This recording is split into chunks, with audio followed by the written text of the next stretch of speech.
বাচ্চা ছেলে মেয়ে পালিয়ে যাওয়ার পর তারা কি বলতেছে শেষ পর্যন্ত ভিডিওটা দেখবেন। তোমার নাম কি? মাইদা ইসলাম। বাড়ি কোথায়?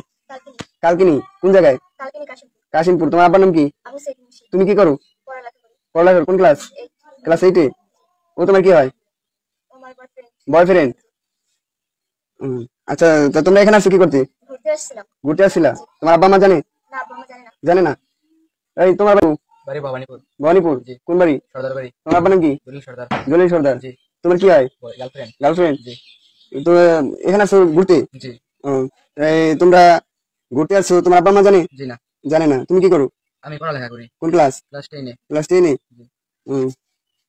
তোমরা এখানে আসছো যে তোমার আব্বু আম্মু জানে না, এখন যদি তুমি চলো বাড়িতে আসি। না, বাড়ি যাবো না। বাড়ি যাবে না? এই তুমি বাড়ি যাবে না? চলো বাড়িতে আসি। তোমার গার্জিয়ানের কাছে দিয়ে আসি। না, আমাদের পুরো মিথ্যা, আমরা যাব না। কেন যাবে না? বিয়ে করবা? তোমার তো যান্ত্রিক বিয়ের বয়স নেই। বিয়ের বয়স হলো কোনো সমস্যা নেই। তোমার বয়স কত? 16। 16তে পড়ছে। তোমার আইডেন্টি কার্ড আছে? না।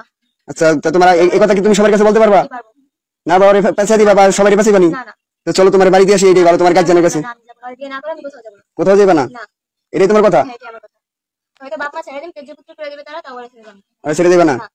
আচ্ছা, তোমার মা যদি প্রশাসন নিয়ে আসে? তাও যাব না, কোনো সমস্যা নেই। প্রশাসন তো আরে ছাড়বে না, তখন কি করবা? না, আমি আসি না, কোনো সমস্যা নেই। আর কোনো সমস্যা না? আমার এক কথাই, আর যান্ত্রিক বিয়ার পয়সা নেই। এবার তোর যান্ত্রিক বিয়ার পয়সা নেই, তোর বাপে যদি না মানে তা কি করবি? আমি ওর নিয়ে কাজ করে রাখবো। হ্যাঁ, কাজ করে রাখবি? নিজের পায়ে নিজে দাঁড়াইতে পারবি? জি পারবো, ইনশাআল্লাহ চেষ্টা করব। এর চেয়ে ভালো চল, তোকে দিয়ে আসি। হ্যাঁ, যাব না। তোর আব্বা আম্মা আসতেছে নিতে, তোকে দিয়ে আসি, চল। না, যাবি না? না, বুঝিস? তো অনেকক্ষণ ধরে ভিডিওটা দেখলেন।